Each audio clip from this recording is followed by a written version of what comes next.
Но была одна нация, которая совсем не поддалась психологии покорности. Ни одиночки, ни бунтари, а вся нация целиком.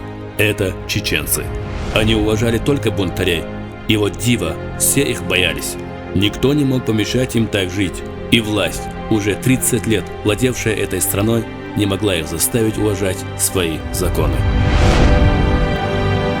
Генерал Михаил Орлов, 1826 год.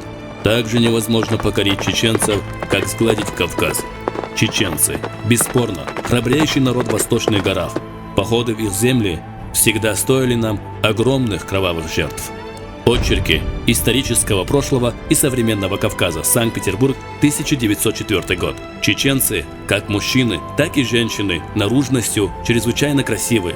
Они высоки ростом, очень стройны, физиономии их, особенности глаза, выразительны. В движениях чеченцы проворны, ловки, по характеру они все очень впечатлительны, веселые и остроумные. Вместе с тем, чеченцы неукротимы, необыкновенно выносливы, храбры в нападении, защите и преследовании. Бестужев-Марлинский в письме доктору Эрману. Чеченцы не жгли домов, не топтали умышленно нив, не ломали виноградников.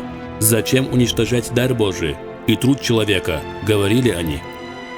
Во время битвы на реке Сунже 4 июля 1785 году был ранен и пленен воевавший на стороне русских 20-летний грузинский князь Багратион. Однако, по сообщению академика Будкова, раненому унтер-офицеру, позже генерал от инфантерии, была оказана медицинская помощь, и в знак уважения за мужество, проявленное в бою, тот был доставлен на противоположный берег и возвращен противнику без каких-либо условий.